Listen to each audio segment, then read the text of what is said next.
welcome Alex. Thank you. Thank you. Good morning, everyone. Thanks so much for coming this Saturday morning. I want to thank Julie and the wonderful staff and volunteers here for the collaboration. They're so wonderful to host me and get me all set up here this morning. But before I get going, I want to check who had coffee this morning. Did almost everyone?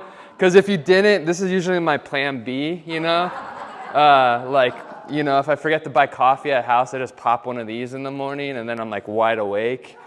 If you're not familiar with these are Chiltepín. This is the mother chili right here. This is, for me, one of the iconic pillars of Sonoran cuisine. I could smell it from here. It's the fresh harvest.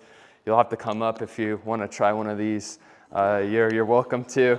The first time I was introduced to one of these actually was I got here working for the National Park Service just down the road at Tubac about a decade ago. I was on the preservation crew, all Mexican-American crew. We helped conserve the physical mission, adobe, the lime, plaster, the frescoes. And we'd always eat lunch together. And one day, my colleague, we're eating our sandwiches, and he, hands out his hand. And he's got these, little red things in it. I'm like, oh, what is that, And he answered me in Spanish. He says, son pastillas de inteligencia. They're intelligence pills, because once you have one and you try one, you learn that joke after that. But yeah, and so yes, it's one of the three pillars that I have here as a title for the cuisine: beef, wheat, and Chiltepín. I think that's the royal trinity if you really want to understand what Sonoran cuisine is. A lot of times people come here to Tucson, they might be snowbirds, but they see the restaurants, with the signs that we serve Sonoran cuisine. And so my real goal with this presentation this morning is to really kind of figure out what makes Sonoran cuisine unique. I mean, we all know Mexican cuisine, but what sets it apart and what makes it special? And so that's going to be the goal today. So hopefully I'll succeed with you as well. And I am a big fan of going into the records. I want to know exactly what the people who lived in the history, what they had to say about it. And I thought this quote was just perfect to really kind of tee off this presentation. It's a quote from a Spanish royal engineer from 1781. And he says, "The vegetables we have seen are not outstanding, perhaps because up to the present there hasn't been an intelligent cultivator to take care of them. Sugarcane, sweet potatoes, and peanuts are very good, but above all, as far as food concerned, the bread, the meat, the water cannot be equaled in any other part of the country." And I feel like that is very much the same today. Sonora, it has some of the best beef of any place in Mexico. And we're going to talk as to why that is the case. So this guy, he didn't just complain about the quality of the vegetables. He did laud the beef, the water, and the bread. But he was also trying to help. And if you go actually into the Museum of the Spanish Naval Archive, you can actually see that he was building acequias. He was building aqueducts and dams down in Arispe, the capital of northern New Spain, where oftentimes the soldiers here at the Presidio would get their pay. They'd send a guy down there. But you can see he was trying to help the situation on the agricultural front as well. So it wasn't all just bad about the agriculture. So the overarching question is, what is Sonoran cuisine? Does any one of you, I like this to be a little bit more participatory in my lectures. So I want to turn that question to you guys. What is Sonoran cuisine for you guys? Feel free to raise your hand. Back there in the corner. Corn, squash, beans, chili. Corn, squash, beans, and chili. Yeah, that's definitely the indigenous foundation for Sonoran cuisine. Perfect. The Three Sisters and chili. Yeah, mesquite beans too. That was the staff of life for a lot of the indigenous people here. So you definitely hit it up. Anyone else? Yes, you. Hot dog. Hot dogs, yes. Yes, certainly, nowadays. And for me, I think the Sonoran hot dog is the perfect symbol of the third nation that we live in, right? I mean, if you tell someone from Mexico City that you're born in Nogales, Sonora, Mexico here, they'll be like, that's not Mexico, that's a border town.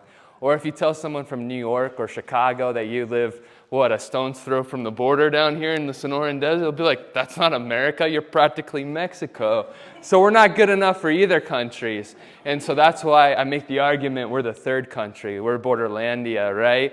Where I think the Sonoran hot dog is just the perfect symbol for this, this zone of transition that we are in. And also for Mexican cuisine's quality. One of its greatest qualities is its ability to adopt the foods and the techniques, the kitchen techniques of other cultures that come into their country, celebrate it and also transform it. And I think that is what the Sonoran hot dog really is. I mean, I was astonished in the early 2000s when the New York Times was writing about the Sonoran hot dogs. I was like, wow, this has really hit the big time. Did you? We're from the Midwest, so when you talk about Sonora, you're talking about an area that's in U.S. and Mexico, right? We're talking about, the Sonoran Desert, but we're specifically talking about the state of Sonora, which is our neighbor to the south here.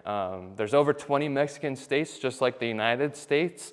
There's several states, and Sonora is the second largest state in Mexico. Yes, absolutely, where we are was once as well. Yes, Connie. Well, what I've been learning is that I think Sonoran or Southwest cuisine is really a fusion of indigenous Indian, Mexican, and then all of the Spanish colonial foods that came over with the missionaries, and then also the white pioneers who were settling from the eastern part of the U.S. brought the food they liked, and then we had to adapt to the climate and the environment here. So You hit the nail right on the head. Especially, we take it so much for granted how much our Southwestern cuisine has been impacted by Mexico, but how often do we think about it the other way around? How much American culture has impacted the cuisine of Northern Mexico? And the Sonoran hot dog is just the case study right there. I mean, what's the most popular sport in Sonora? It's not soccer like the rest of Latin America, it's baseball, exactly. And you can, remember Valenzuela, the famous, a lot of famous Sonoran baseball players. And so hot dogs kind of went hand in hand with that. So we'll be talking a little bit about that impact from Anglo-American culture too. So thank you for bringing that up. Anyone else want to chime in? Tom? Are there certain foods that were available in northern Mexico that weren't available in the south and vice versa that would have lent itself to making a distinction up here? Absolutely. Again, thank you for that. So this isn't central Mexico where, you have subhumid, tropical, you have papayas growing out of your backyard like it's nothing. Here is a very arid zone. And you also don't have the densely populated indigenous civilizations like you did in the south of the country, like the Aztecs and like the Mayan. You go down south, their indigenous food has been impacted, but almost not as impacted as you can see in the north. In the north, here, this was an arid land. This didn't have as densely populated indigenous cultures, so you didn't have as developed as indigenous cuisines like you did with the 24 different moles in Oaxaca. And so here in the north of Mexico, the foods that you see kind of rise to the front of the cuisines are the European foods, the foods that were brought by the Columbian exchange in here. Beef, wheat, and you can't say the Chiltepín, but 2/3 of that trinity comes from the introductions of the European foods, which not only survived here, but they thrived, honestly. Do you have a question? Yeah. And what about the development of cheese? Cheese, hand in hand with really one of the materials of conquest or the resources of conquest was sometimes they ran the cattle before even the armies. And so alongside, beef, they definitely would take advantage of dairy. And, one of Padre Quino's third mission, Imuris, just about 40 minutes down the road here, they're so famous for their dairy tradition, they sometimes jokingly refer to the place as Cheese Moris. And that's a dairy tradition that goes back to the 1600s when Father Quino was there to bring that. They say that they invented quesadillas. And trust me, the quesadillas are incredible there. And if you want to try them, come down on our day trip to Magdalena, we always be sure to stop in Imoris as well. So I got some really great answers. You guys are advanced placement Sonoran cuisine specialists here, yeah. What about the German influence? Because isn't that where the hot dog comes from, the Wiener Schnitzel? Well, yeah, through America, through the German influence, but the German influence in Sonora, very much the beer making tradition. The Avon was a Sonora brewery that was started by none other than Alberto Hofer. You can't get much more German than that name as well. So yes, the German, later the American influence, and even the Chinese and Japanese influence that we're going to talk about as well. So very much adopting the cuisines of other cultures. This is another classic hallmark of Sonoran cuisine. There's nowhere other place in Mexico that makes the famous, huge tortillas de agua. That's the real name that they are classically known by as water tortillas, but colloquially, kind of slangy in Sonora, most people call them as tortillas sobaqueras. What does that mean? It means armpit tortillas. I mean, that's what gives the flavor, right? So no, I'm just kidding. But they extend it, so that, it almost like in a pizza-like fashion, it's got to be extended from their armpit to their hand, actually, as well. And they're paper thin. You can read a newspaper through them, and it's really it's an art. It's an art form. Well, mainly Arthur people, they call it Cemait, C-E-M-A-I-T. So Yes. their word Yes. for the word tortilla. Thank you for that too. And the most astounding thing is when you see examples of that where the northern indigenous tribes of northern Mexico or the Southwest, you know that they've taken on to this new foreign food when they've given a name for it in their own language. So try to tell the indigenous people that the wheat isn't their food. Try that. Try to, please.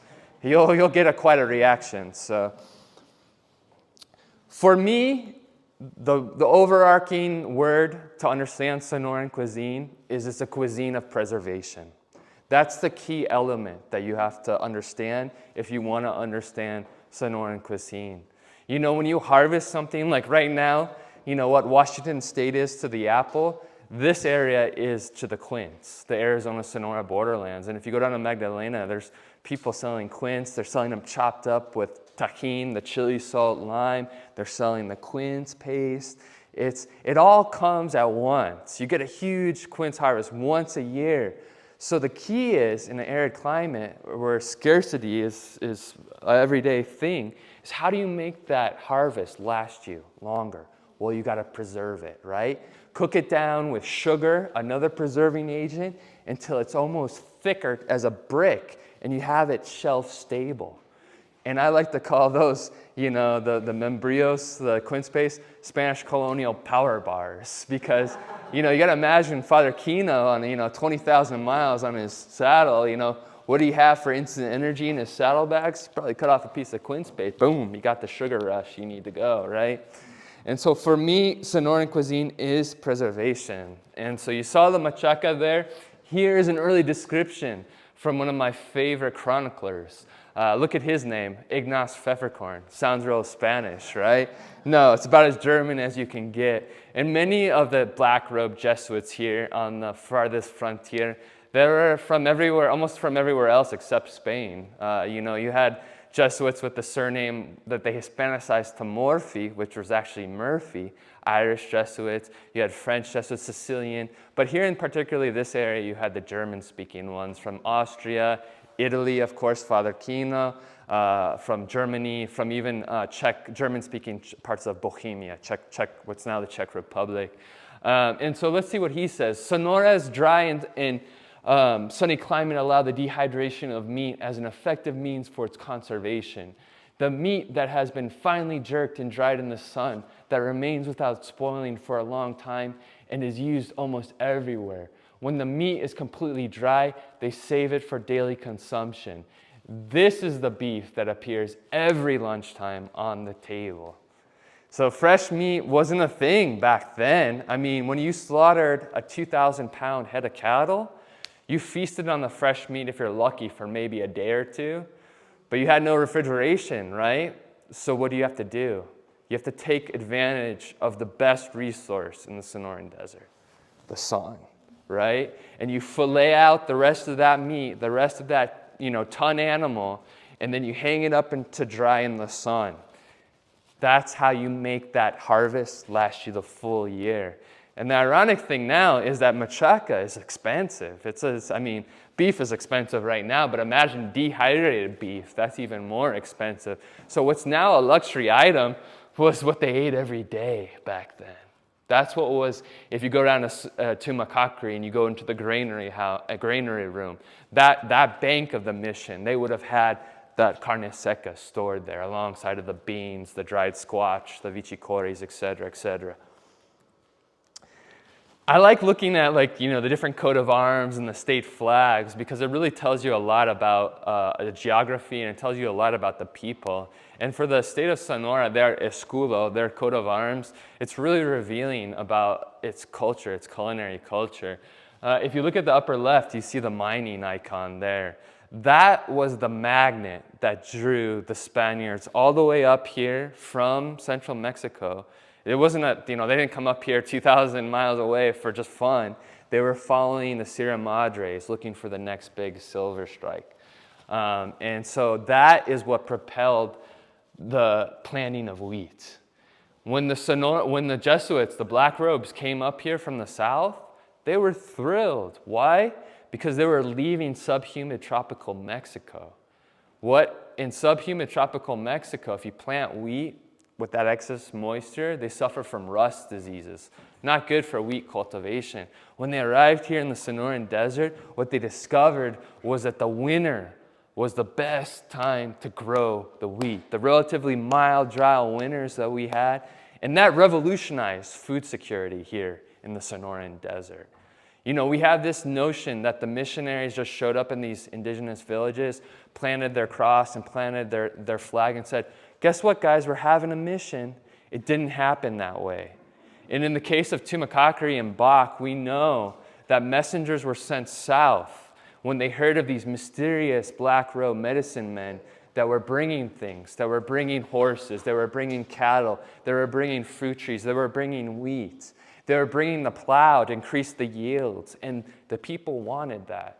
It was kind of the social seduction technique that the Jesuits used. They'd set up shop with a neighboring tribe that already invited them, like the Mayos, say, in southern Sonora.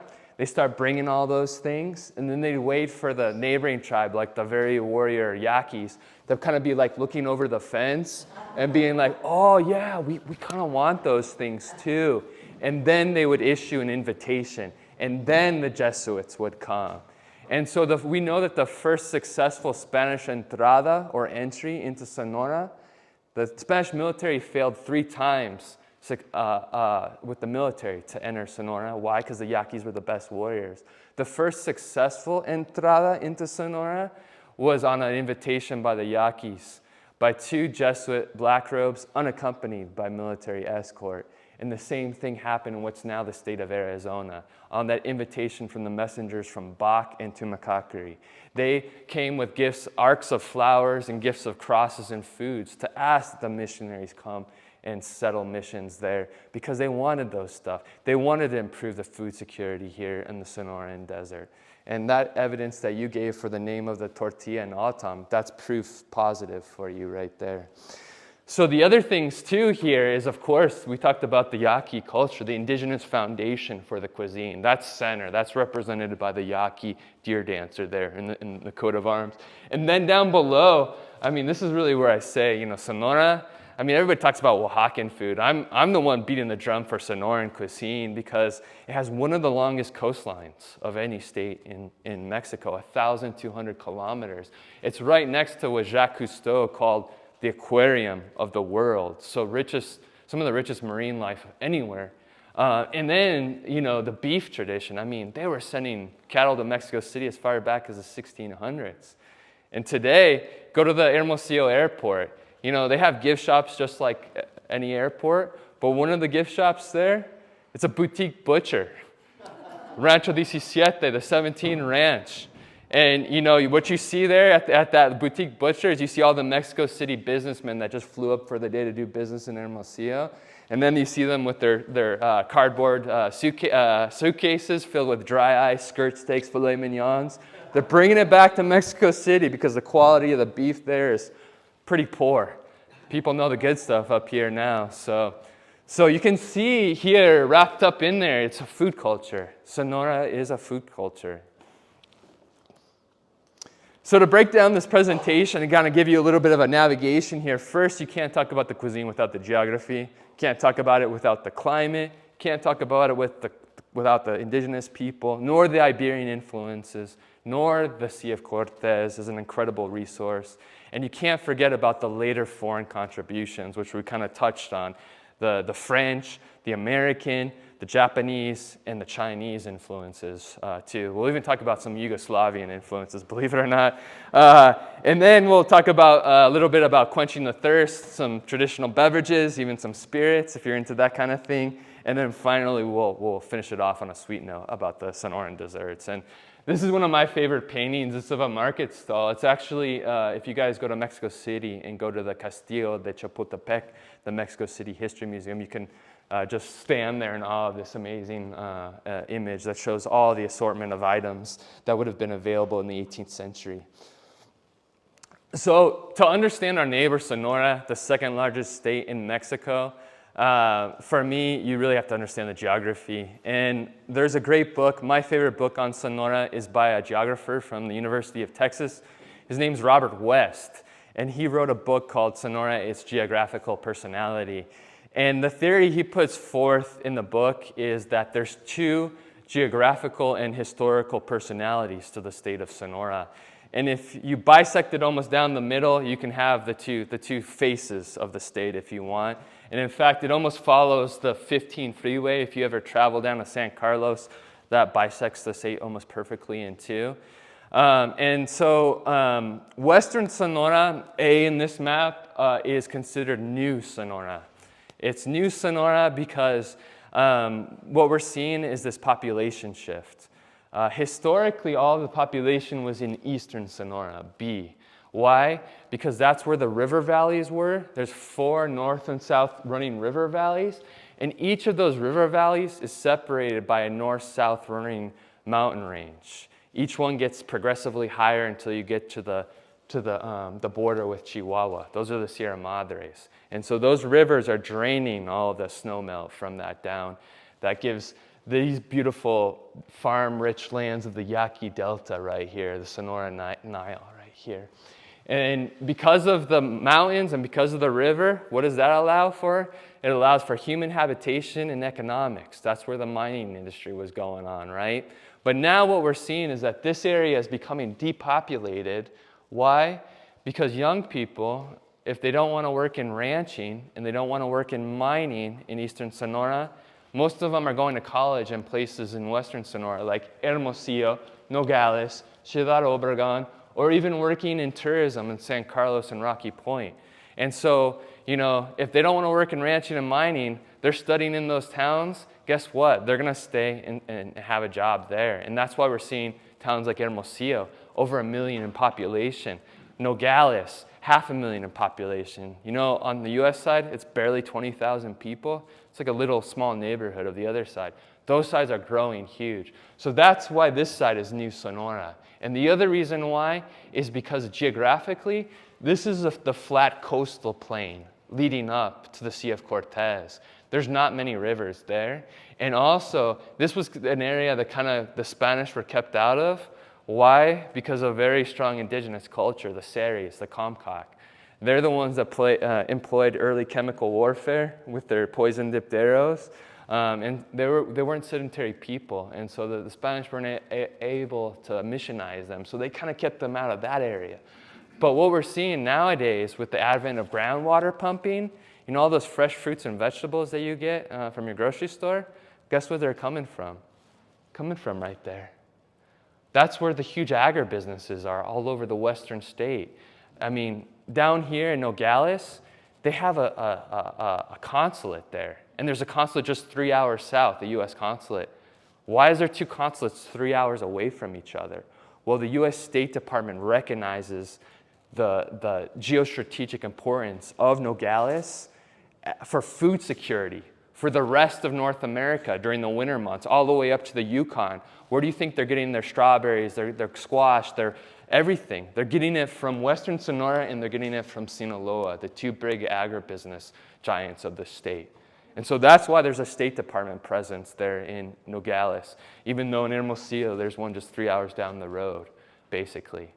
And so that's why we see this as New Sonora too. That's where all the economics and the new money is coming in with the development of the agribusinesses there as well.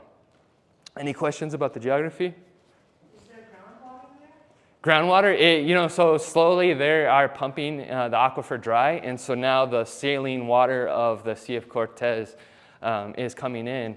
But as long as the money's flowing out, all is good. So yeah. There's the name that the Spaniards gave it, the Sea of Cortez. And then when the French came, they changed the S to the Z. And then the Gulf of California, I think, is more of a modern political name that they've given it now, too. So, great question.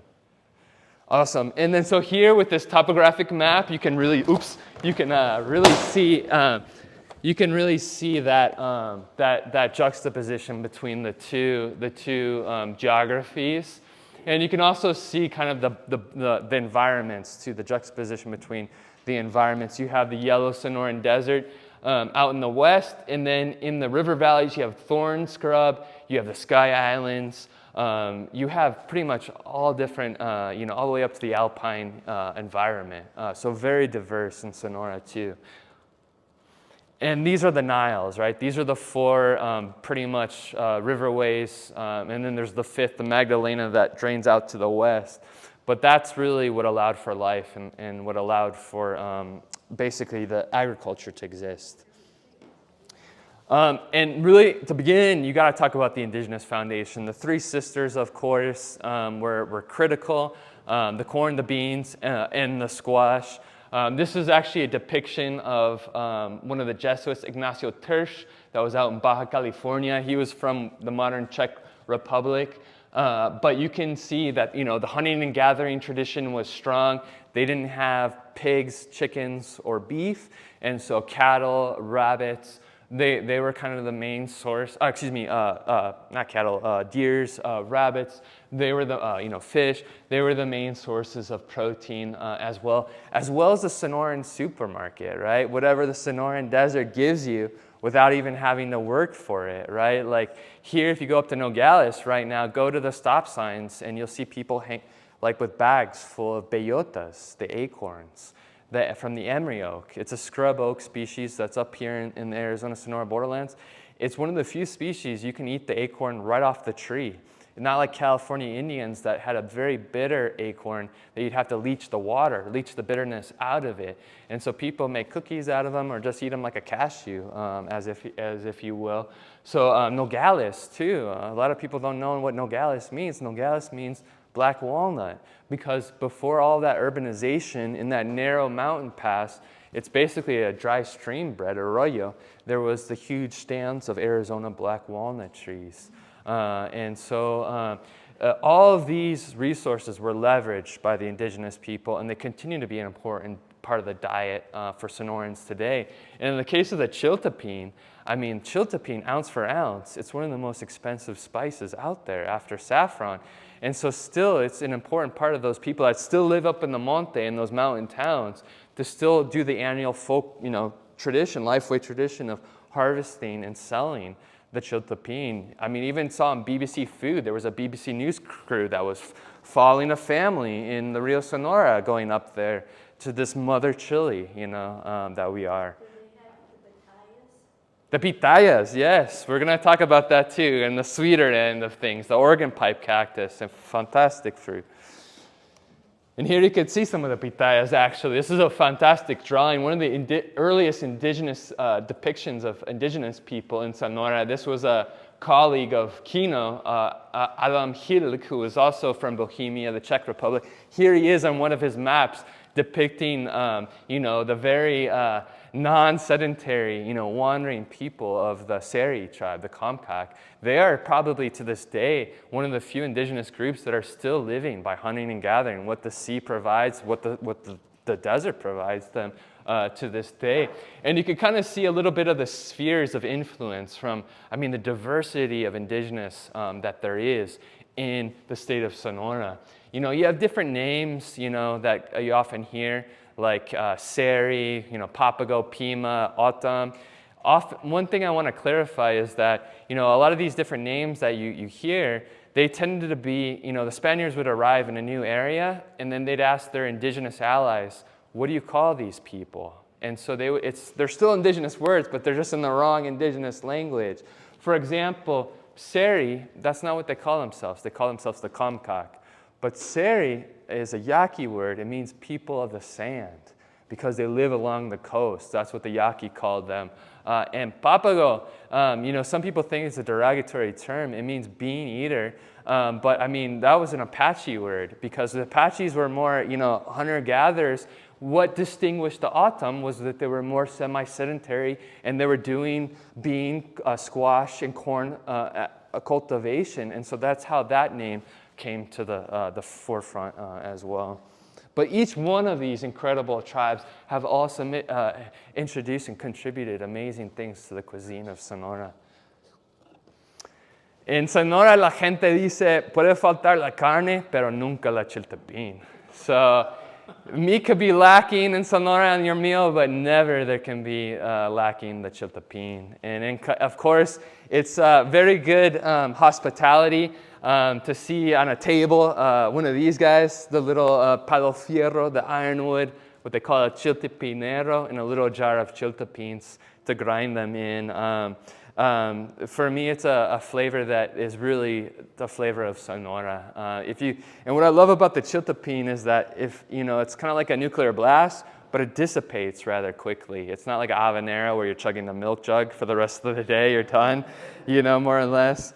But we're in the shadow almost right now of the only wild chili botanical preserve in the United States. On the south face of Tumacacari Mountain is a small preserve, Rock Corral Canyon, where the Coronado National Forest has set aside to basically protect the northernmost wild population of the chiltepín. That to me just blows my mind if you want to think about how special our cultural landscape is, and as far as the whole cultural landscape of the United States goes. We have wild chili, a native wild chili. We have jaguars here in the mountain. It's pretty fantastic.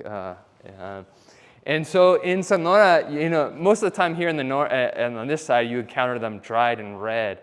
But in Sonora, I love them fresh. I've got a ton in my garden right now. Or you even encounter them pickled too, either in salt and garlic or in vinegar as well. And if you're really lucky, come down with us to the Rio Sonora, where you can have the best flan in the whole wide world, a flan de Chiltepín. It's the next level flan. So now that we kind of covered the indigenous foundation, we're gonna transition over to the Iberian influences. So what the Spanish colonial guys brought in, and this is another fantastic drawing by Pierre that shows Baja California, and you see all the activity and the diversity here too. These guys are even Filipino sailors down here from the Manila Galleon, and they would have brought an influence as well into the cuisine. So what are the Spanish contributions? So we talked a little bit about the membrillo and the quince, and what's so fascinating is that the U of A did a study about 10 years ago, and they found out that the quince that grows here in the borderlands is the only place it grows sweet. Everywhere else it grows sour. That's why most people cook it. That's why it's often cooked in Middle Eastern cuisine, North African, French cuisine, and Latin American cuisine as well. So that must be some sort of adaptation.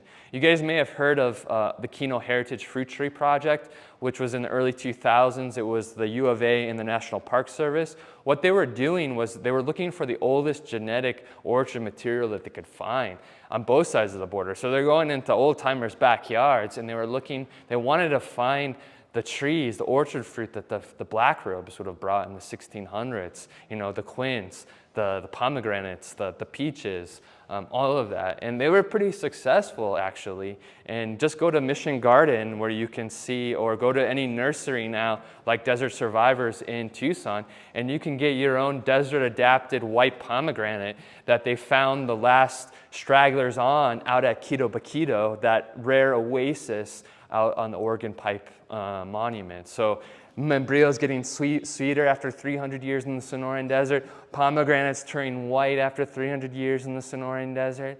I really recommend you try it out.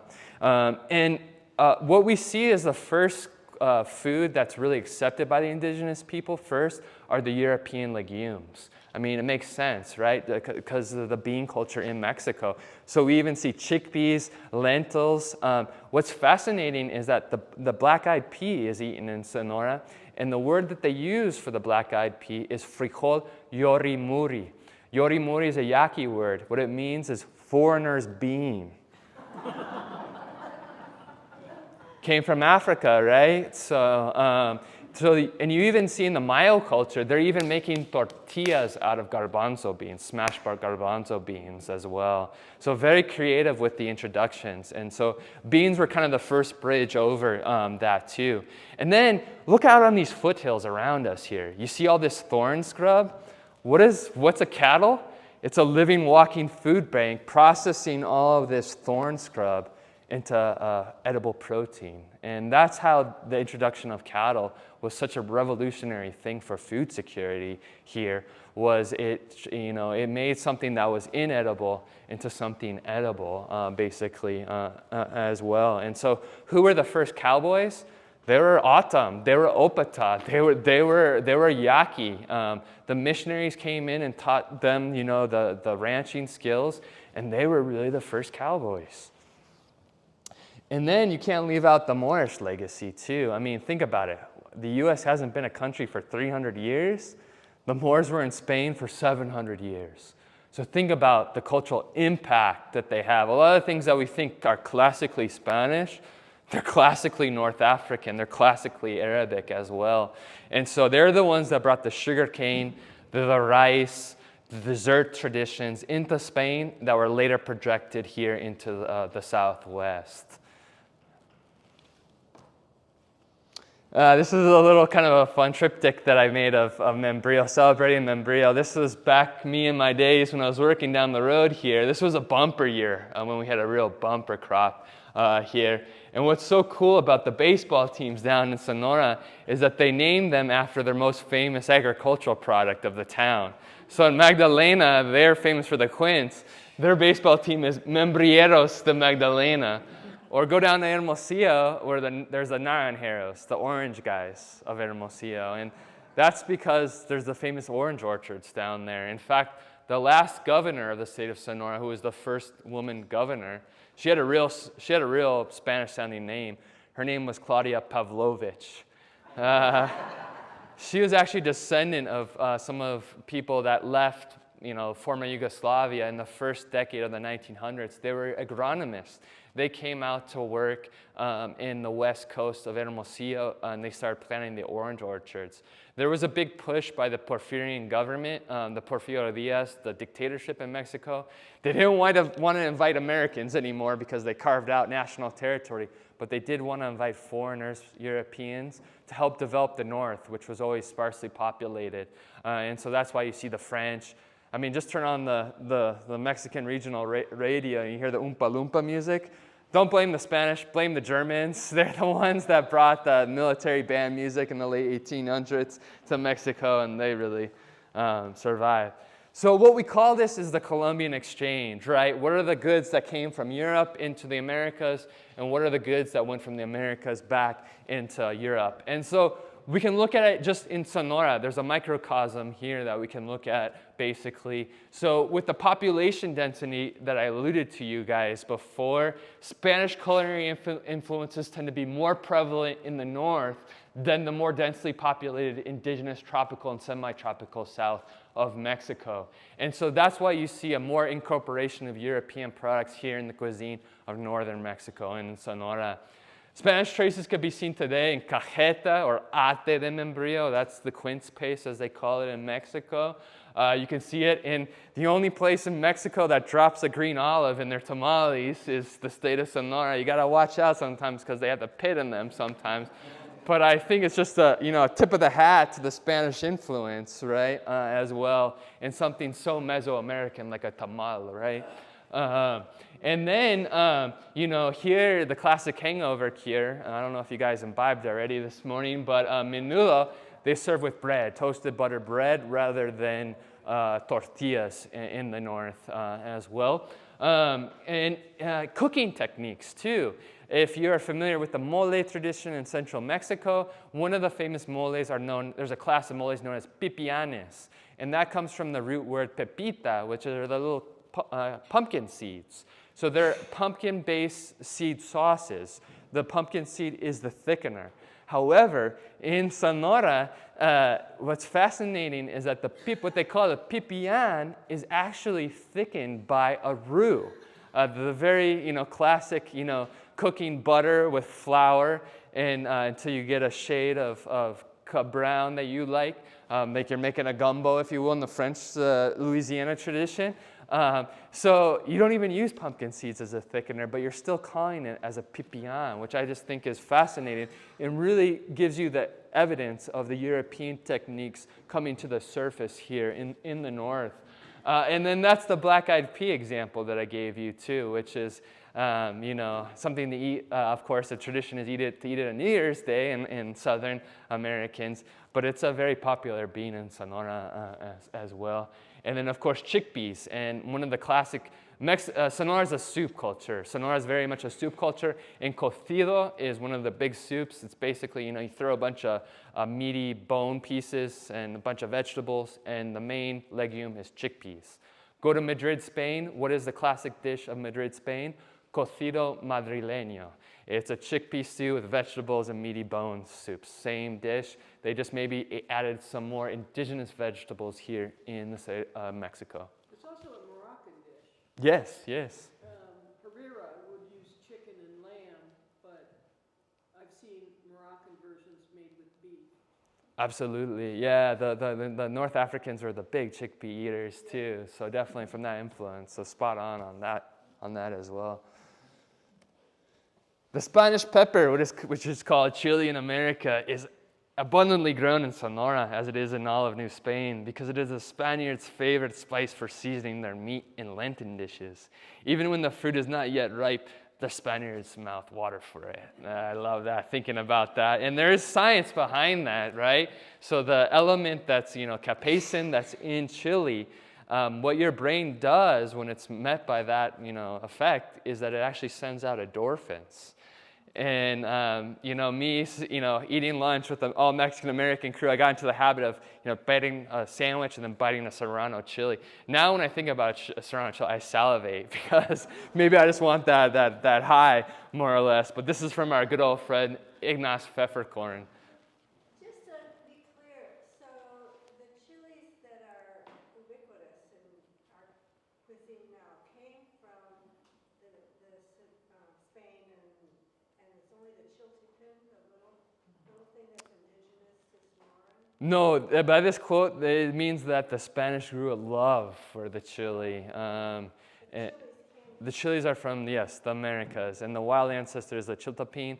And so over the generations of the indigenous people, they saved certain seeds that are chilies that had certain qualities. So eventually from the Chiltepín, they got the biggest chilies, and they eventually got the poblano for stuffing, or they saved the spiciest ones and eventually got the habanero. But it all came from that mother chili, okay? We know these as ristras here in the Southwest. That's what they call them in New Mexico. But the name in Sonora for the hanging dried chilies is sartas, is what they call them down there. And we use it more for the aesthetic value, but down there it's used. They're used for cooking, This quote from Juan Bautista de Anza, I just really think proves positive how much the indigenous were taking into these new products.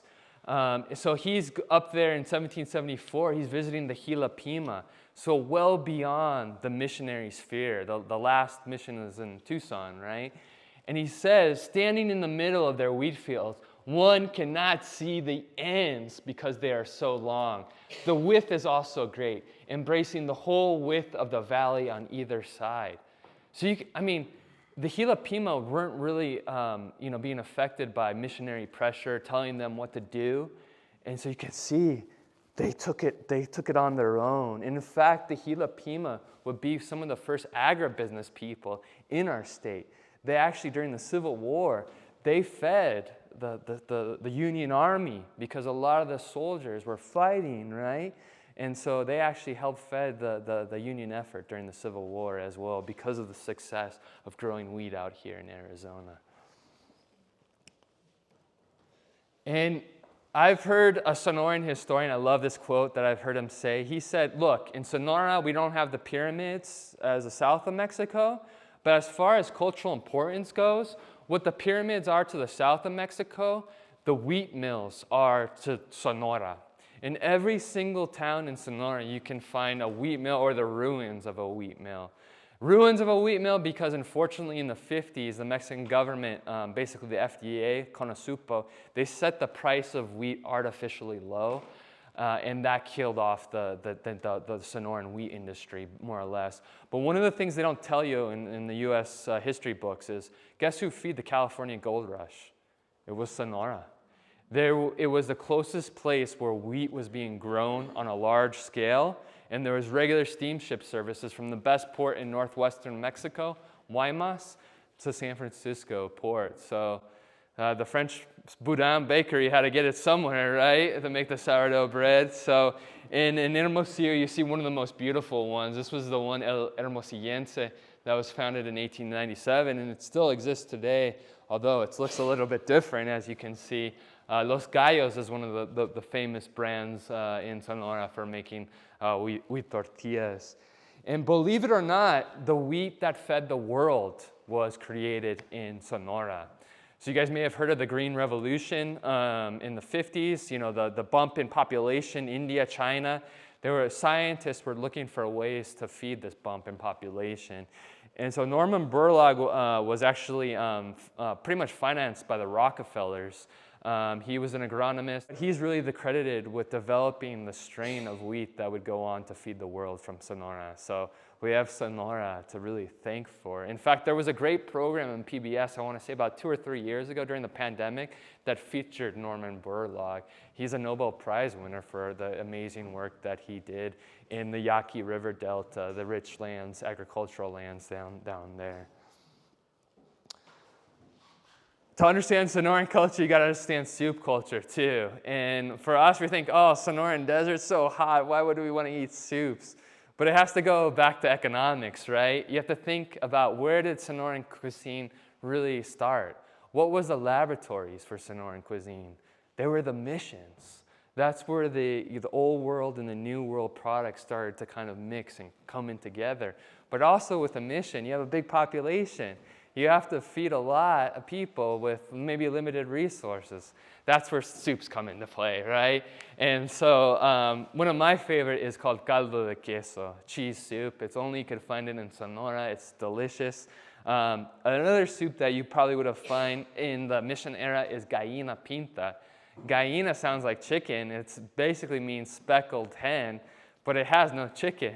It's because of the look of the soup. It actually has hominy and it has beans. And so the white hominy and the cafe-colored beans, and usually oxtails. That's the famous gallina pinta soup. Very delicious too. Menudo blanco. So here in Sonora is really the advanced placement menudo. They just do give it to you straight in the clear broth with hominy, and the only coloring you add is the chiltepín sprinkled on top and the cilantro. It's quite in contrast to the classic menudo chihuahuense on the other side of the Sierra Madres, which is a red menudo, right, as well. One of the cool things about Sonora, too, is that, most of us have tried pozole, right?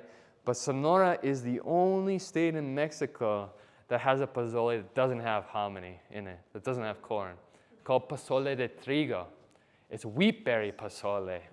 And for me, that affirms the wheat culture, how affirmed the wheat culture is here. And what's so fascinating about the pozole de trigo is they usually serve it around the time of May. In May is when the wheat harvest is, and May 15th is the Saint's Day of San Isidro. San Isidro is the patron saint of Madrid, and he's also the patron saint of agricultural workers. And in towns like San Ignacio de Cabo Rico, which is just outside Magdalena, the tradition is on May 15th, you brew a big wheatberry soup with a lot of vegetables and meaty bones, and the tradition is to put it out on a table in front of your house, and you don't eat from your own, you eat from your neighbors. So it's a community building, kind of a social gathering and function too. I think it's a really beautiful tradition as well. And then finally, cazuela. Cazuela is taking advantage of the carne seca, something that you would have had on hand and reconstituting it, with different vegetables in a soup.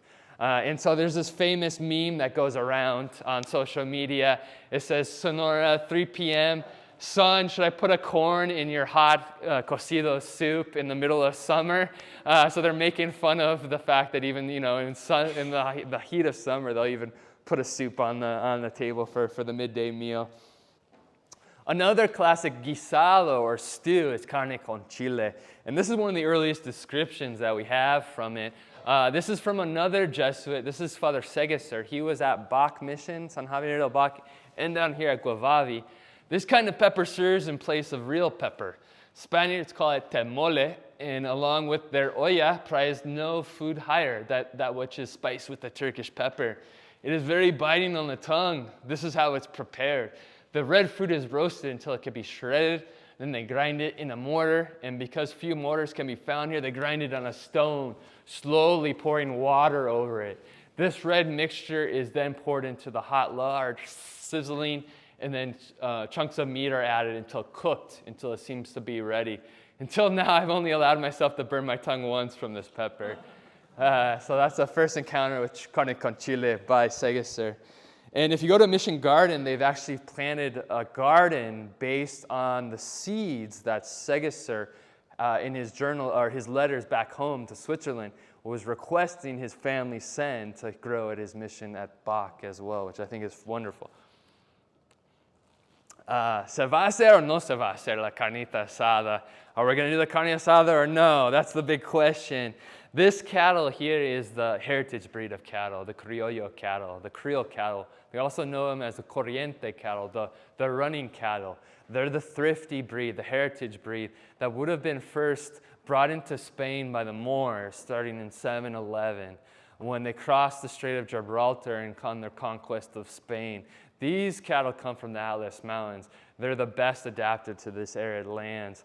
However, in the late 1800s and early 1900s, due to increasing Anglo-American ranching pressure, a lot of the Sonorans were kind of forced on the breeds that Americans are more accustomed, Hereford, Charlevoix, Angus. And so I was talking to a rancher a couple of years ago down in Sonora, and he says, yeah, it's like now they want us to go back to the heritage breed. Like that's the cool and the in thing now. So it's kind of interesting to see that.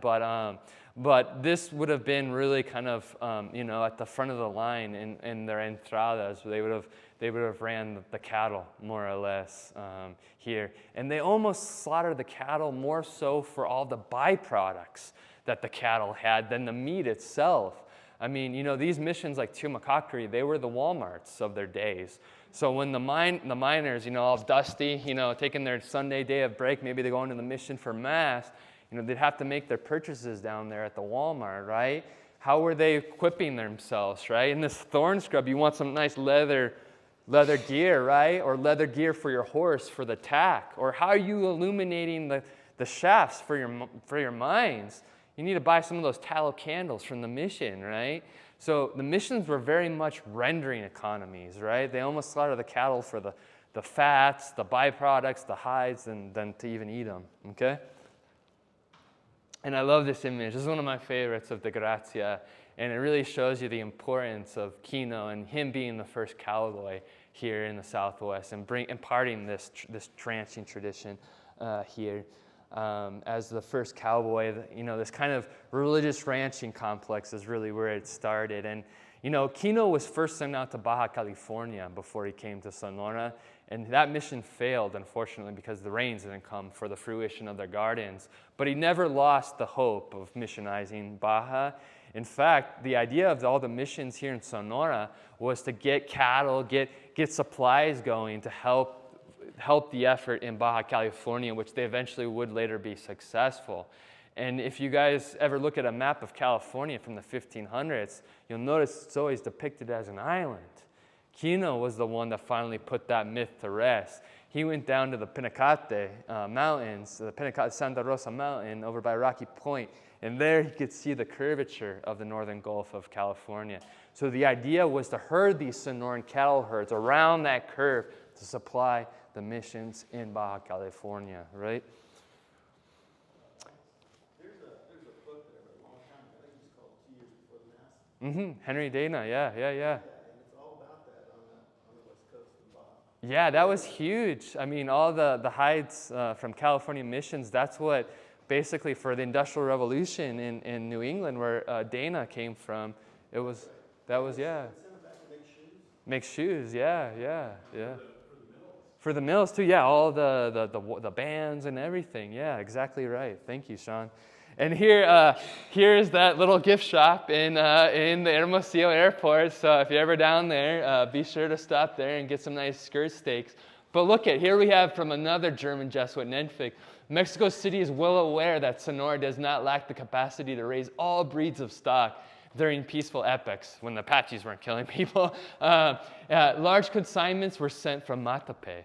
So nowadays, they're being sent by plane to Mexico City. Back then, they would have did a huge cattle drive down to get down there to feed Mexico City, more or less, as you will. And if you go down to the mission here, the beautiful little museum they have, you can see that the Jesuits' time was kind of eclipsed. They were sent out in 1767, and the Franciscans replaced them. And so a lot of the missions that we see today, although we call them Kino missions, they're really, the monuments that we see today, they're really Franciscan edifices. For the Jesuits, it wasn't important to have these huge altar screens and religious statues. For the Jesuits, they saw Christ in their fellow man, and they had simple house-like structures. And so that's why it's different. We're wrapping it up here, but we cannot talk about the Sea of Cortez. And this is actually one of my favorite dishes. This is another soup. This is called kawamanta. And kawamanta is literally translated to turtle. They're no longer able to harvest the sea turtle in the Gulf of California for this soup. But if you went back to, if you're familiar with La Roca, maybe you went back there in the 60s or 70s, you probably had the turtle soup. Nowadays, instead of turtle, what they use is manta ray. And there's huge schools of manta ray in you could probably even seen the National Geographic videos where they're jumping out of the water. It's one of my favorite soups. There's cumin, there's spicing in there. It almost tastes Arabic. And it's a perfect hangover too if you don't like menudo and you want to do siete mares, maybe 7 seas. And so you cannot talk about the seafood. Aguachiles, ceviche. The fish taco tradition, they say, was started by the Japanese fishermen. In fact, in the 30s, when they started invading China, the Mexicans had to chase out the Japanese fishing fleet. They were shrimping the Gulf as well. And so they say that they brought the tempura tradition that gave us the fish taco. And then the foreign influences, so the French, the Chinese, the Japanese, and we see the French influence particularly in the pastry tradition. So go down here to the panaderia, and you're going to see, the elephant ears, like you can see in a French bakery. You're going to see a lot of that French influence in the bakery tradition. And then some of the sauces, too. You see some of the alta cocina, or the high cuisine in Mexico, crepes with wheat lacoche, crepes with corn fungus, corn truffle. So you see the marriaging of those two cultures. We talked about the Sonoran hot dog. The Chinese influence, you can see the soy-based salsas in Sonora and in Sinaloa. They go great with the seafood as well. So a little bit of Chinese influence there. And then finally, if you're ever invited to some sort of celebration in Sonora, whether it's a wedding, a baptism, the plate, 9 times out of 10, what you're going to be served is this plate right here. And it's a trinity. It's barbacoa, and it's frijoles maniados, the great, really rich, decadent beans, But the third item is the classic American macaroni salad. That's the American influence in there. And believe it or not, the combination is a beautiful combination. I love it. It's fantastic. And served, of course, with flour tortillas. And I think it's a perfect symbol for all the different cultures that have come into northwestern Mexico, including the Germans, as we were talking. This is the famous Cerveceria Sonora, founded by the Hofer family. This is the main brewery was down in Hermosillo, but they also had one here in Nogales. You can probably guess the decade that it went in, the 1930s, when that was really the first when did this phenomenon of Americans visiting the border towns start, like TJ, Juarez, because they wanted to engage in criminal activities, having a glass of wine or a beer. That's really what propelled the tourism in the border towns, what got it started by Anglo tourists. And so the Sonora Brewery was definitely represented down there. Some of the other beverages to familiarize yourself to is, of course, in the indigenous tradition of ceremonial wines. So the cactus saguaro fruit is brewed by the Otom people, and they drink it to request the monsoon rains to come every year. And also bacanora. If you haven't heard of bacanora, we've got a tour for you. You can meet the distillers up in the Sierra Madres. Just like champagne, just like tequila, it has its own denomination of origin. It's a protected region, a protected name, and it's a really tasty beverage if you like a little bit of smokier edge. There's another spirit in Sonora called lechuguilla. The only difference from bacanora is that it's not made out of agave angustifolia. That's the variety of agave that bacanora has to be made of, and it has to come from the bacanora region. Whereas lechuguilla comes from a smaller agave and it can come from anywhere in Sonora as well. I've also been able to taste the famous elderberry wine. So if you go out to the river right now, you're going to see Sambucas mexicana, the Latin name for Mexican elderberry. And Nenfig, one of the German Jesuits that I shared some of the quotes from you, he talks about how dancing and playing are the only occupations for which the Sonorans are always ready and able to maintain them for days and nights. On such occasions, when a crowd of men and women gather, the drink provides the greatest pleasure. They drink the intoxicating liquor as if it were water, and until they lose their reason completely. And so that was the elderberry wine that the indigenous were brewing. And in fact, they were trying to get away with it because they would say that they wouldn't want to go to Mass the next morning. They were too hungover. So that's a great tradition, too, that's still being preserved in the Altar River Valley just across the border here. And to kind of cap off this presentation, we got to stop with the sweet ends. For me, the quintessential dessert of Sonora is the coyota. And if you've never heard of it, I think the easiest way to translate to an American is Sonoran Pop-Tarts. Although it doesn't really do it justice because Pop-Tarts are so artificial tasting. Imagine something that comes from a mesquite-fired oven. And it's basically a round, flat empanada. And the most classic fillings are piloncillo. Maybe you've seen the little cones of sugarcane from the Mexican markets. Or they also use jamoncillo, which is the milk, dulce de leche, cooked down, sometimes frequently with pecans. But you're seeing all different kinds of fillings nowadays, like quince, fig, date even. I've even seen ice cream-filled coyotas, too. And if you're interested in that, come on an Hermosillo culinary tour. You'll get all of that in the above. What else? You mentioned the pitaya. The pitaya, here it is right here. This is one of if you ever are blessed to go to Hermosillo in the middle of summer, which usually is competing with Riyadh, Saudi Arabia for the hottest place in the world, there's one great antidote. It's the Oregon pipe cactus ice cream, and it's the best ice cream I've ever had in my life. In Kino's journals, he talks about arriving in a village, and often when it was right, the timing was right, he talks about how he was presented with pitayas to quench his thirst from a long, hard ride. And here you can see the fruit being harvested. They use almost like a bayonet for at the end of a tip for the Oregon pipe. They don't use a bayonet for the saguaro fruit. They actually use there's a little cross at the end, and they just nick the fruit off and catch it with a basket. In this case, if they were to nick it off, the fruit's delicate, so it would smash on the ground, and so that's why they typically bayonet it. And there's a whole class of workers in Sonora known as pitayeros. And because the fruit is given towards the hottest months of the years, these guys go out with headlamps in June, July, in the middle of the night, and they have a gunny sack, and they go out harvesting, and sometimes they get lost and stuff like crazy, but for this delicious fruit. And here you can see Ignace Tersch. Look at, separated by 300 years, no difference. Pretty amazing. And this is what the fruit looks like. It's a beautiful fruit.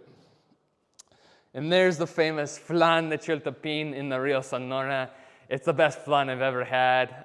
It really makes it the next level. That little suggestion of heat. And so if you want to try that, you have to come down on a Rio Sonora tour. And then, you were asking about the dairy. So there's a huge dessert dairy tradition. And these are like the dulce de leche jamoncillos, which is in Ures, which is the old capital of Sonora. And Ures just was given the designation Pueblo Mágico by the Mexican government. It's the newest Pueblo Mágico in the state of Sonora. And there's a great dessert maker there.